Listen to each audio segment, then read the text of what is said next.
Hi guys, welcome back to the vlog. Muna ako first ever vlog. First vlog and I'm getting ready nga mulakaw.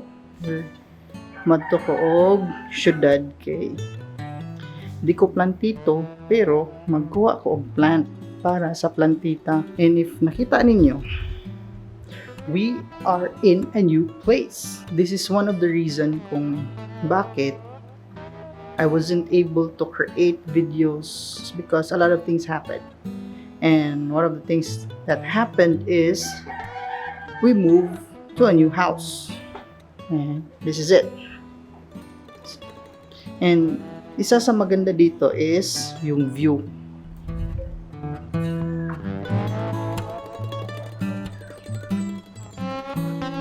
Isa din sa reasons kung bakit hindi ako nakagawa ng video for the past couple of months is because we were living, lagay ko ito dito,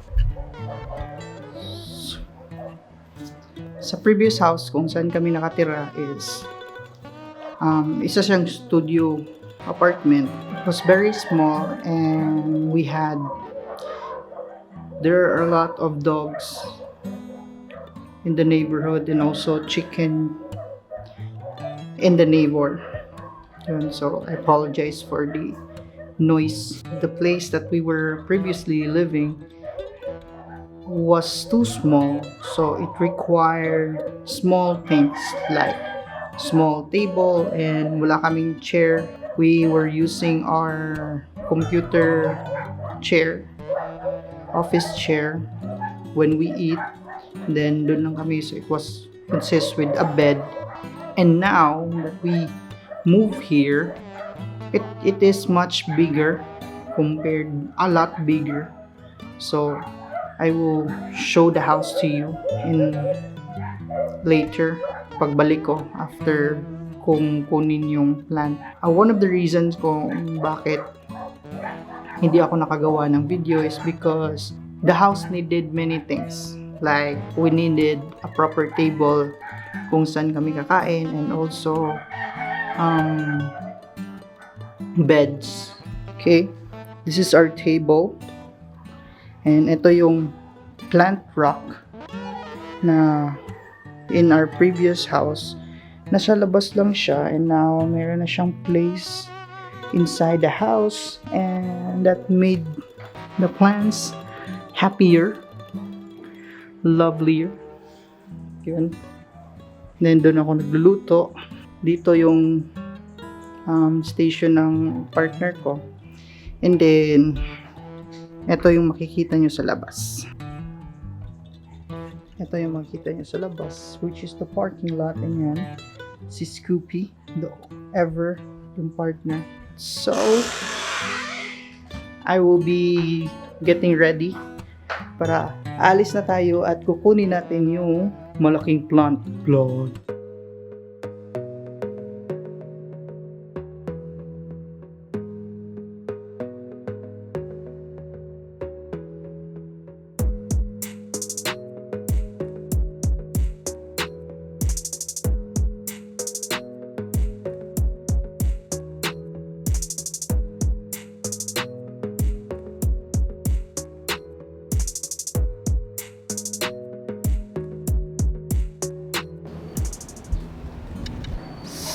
So muna guys, among balay after bagyong Udit.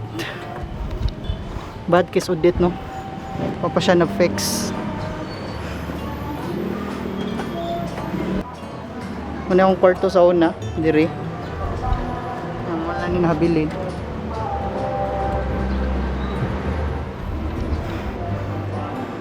Please subscribe sa my channel para makapaayon ako sa mong balay.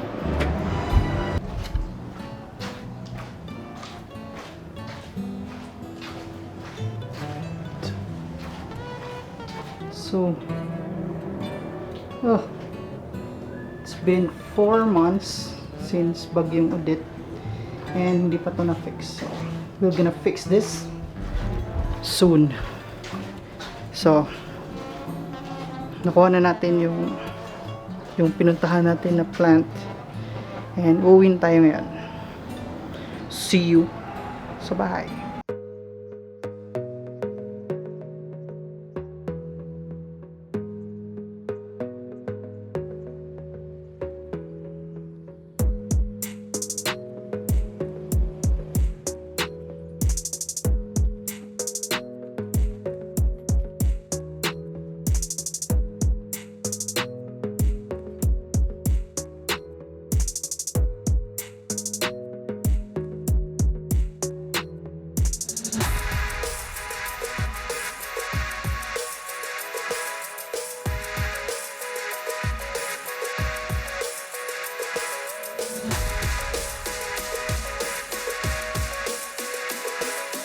Kakarating ko lang. Kita mo yun? That one over here. Yan yung kinuha natin. May bisita tayo. Sino ba yan? Hindi ko alam. May magdi-deliver dun. So, for this video, ang dami na nangyari for today. Actually, there are two things that I wanna talk about in this video. One thing din na nagustuhan ko sa paglipat namin dito is meron na tayong sariling room where we can create and work on our YouTube video. Papakita ko sa iyo later. So for now, pasok muna tayo. Inom tayo ng tubig. Kasi ang init ng biyahe. Umalis ako dito sa bahay around 12:40 and dumating ako 3:05. So yun. So pasok na tayo.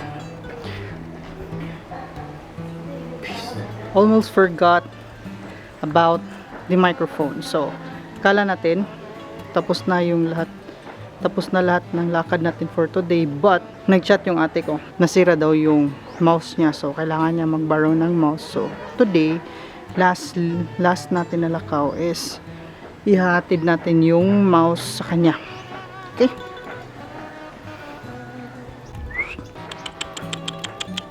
Hello! Gusto naman ka? Gutom na sagka, sige ra ka gutom. Wow, shy type. Shy sa camera. Shy ka sa camera, Dugi. Kanina ang ingay mo, ha. Bye-bye. Hi, welcome back to the vlog. And medyo nagabihan ako ng pag-uwi kasi after ko binigay yung mouse is nakipaglaro pa ako sa nephew ko. Hindi ko napansin yung oras. Pagdating ko sa bahay, kumain ako ng dinner din, tapos naligo ako kasi I've been out the house for the whole day and medyo pinawisan. So yun, naligo ako para fresh naman. Hindi naman nakakaya sa inyo. Kanina pala na-mention ko na one of the good things in this house is meron na tayong YouTube studio. We now have our own room where we can create and record video. If nakikita nyo ngayon, medyo dark pa. So, let me show you to our YouTube studio. Nice, no? So, welcome to our video room or our creative room. So I'm calling this the creative room. Atras ako ng konti para mas makita nyo yung kung ano talaga ang meron. But we still have a lot of things that needs to be done in this room. If you can see, we lack a few lighting over here, over there, but we'll get there. And you can help in making that happen by helping me grow this YouTube channel, and you can help this channel to grow by clicking that subscribe button and also sharing my videos para mas masaya tayong lahat. Okay, earlier in this video I mentioned that there are two things that I want to talk about, and these two things are something that I believe that we all should know. I am not saying that everyone should agree with it. I believe that everyone should know and have an idea about it. So let's get started. The first thing that I want to talk about is why I believe being a supporter brings more harm than good. So the first reason why I believe being a supporter brings more harm than good is because it automatically makes us biased. Whenever we come across a content or an information regarding a certain group or a person that we support, we automatically have a 50% positive feedback about them. And it is a complete opposite when it comes to a certain group or person that we don't support. We already have a 50% negative feedback about them. Without even understanding the whole information, we already have a 50% feedback. Either it is something we support or something that we don't. And the second reason is it slowly makes us fanatics. What we mostly see online or in any social media platform is that there are many people arguing, many people are throwing dirt to different candidates that they don't support. And whenever you become a fanatic, you start to argue with other people and you won't listen and you won't be able to open your mind and to listen to what they are saying, because everything that they say and everything that you will hear against your candidate or against the person that you support, you will take it as an attack for the decision or the choice that you have made. When you become a fanatic, you get immersed in the negative energy because you start shaming, you start shit throwing, and all those commenting negative conversation whenever you see a post that is targeting or trying to discredit or trying to ruin the image of the person that or the group that you are supporting.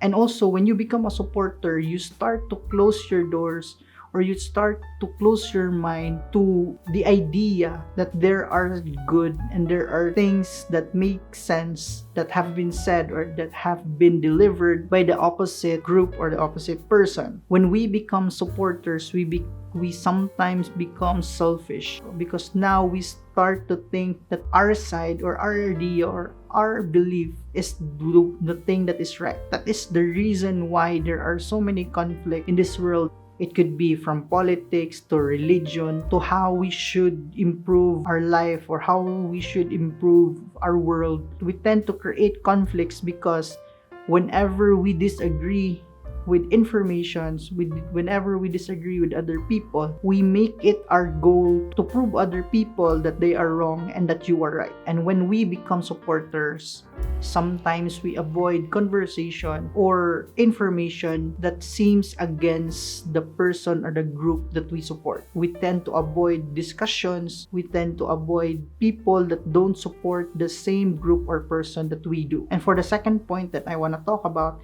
is why I believe cancel culture is not the real problem. I believe that the real problem is the division culture. If you have noticed, most of the people, even the younger generation, and even when we were younger, we tend to group ourselves, we tend to separate ourselves to certain people. I remember when I was in elementary, in high school, and even in college, that there were certain times where I have classmates separate themselves and trying to prove which group is better. The most famous division practices or event that I've experienced was which TV station was better. We would point out that this certain TV station have this show and this certain station doesn't have this kind of show, and we also point out that the character of this show is better or more good looking than the characters in this show. And we would list all the shows, all the programs, and even shaming the news anchors or the news reporters from the other channel just to prove that the station that we like is much better than the other station. Going back to the first point that I talk about, that when we become supporters, we start to put labels on other people. This is where the division happens. We start to call people names. We start to call certain group names. I remember there was an issue that happened during the pandemic and they shared their opinion about the topic. So I also shared what I was thinking, and as I was sharing my opinion, I was cut off and I was called that I was part of a certain group. One of the issues when we embrace and we practice the division culture is that we start to separate people from other people. We start to demand that we should be called this, or we encourage other people to separate these certain people and to separate these certain people. One of the practices of the division culture is we are so fond of being separated from other people. We separate ourselves from other people that we are more superior than other people. Okay lang na ganito. Okay lang na ganito yung ginawa ko. At least hindi ako katulad nila. We are so found to separate ourselves from other people because we believe that the information or the belief that we have are much more superior than the belief of other people. That other people are wrong simply because they think this way. They tend to separate and they tend to shame the image of other certain groups simply because they don't share the same belief and they don't support the same person. Being a supporter or being a fanatic and embracing or practicing the division culture may not affect or may not bring direct harm to us right now, but it creates harm and a negative effect for the younger generation. When the younger generation sees us, or the younger generation sees the practices that we practice now, which is trying to divide ourselves, trying to separate ourselves from other people, they will tend to see that that practice is what is right. And now we are imparting to the younger generation that being separated is the right thing. Being divided is the cool thing. I always include this in every video as much as I can, that everything that we do now, every action and every word that comes out in our mouth will serve as an example for the future generation. Even without knowing, there are certain and there are many people that look up to us, and the things that comes out in our mouth and the actions that we do with our body, or the choices that we make and the ideals that we try to share or we try to preach will serve as an example for the younger generation. The message that I want to spread, or the message that I want to share to you in this video, is that cancel culture is not the real problem. It's the division culture. That's all for this video, and I hope you get something out of it, and let me know what you think in the comments down below. If you like this video, please click on that like button and don't forget to subscribe. Thank you for watching, and I will see you in my next video. Live inspired.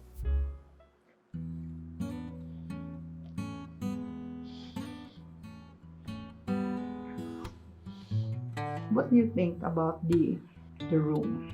This is it, mansit. Di humana ni kiwanaon ang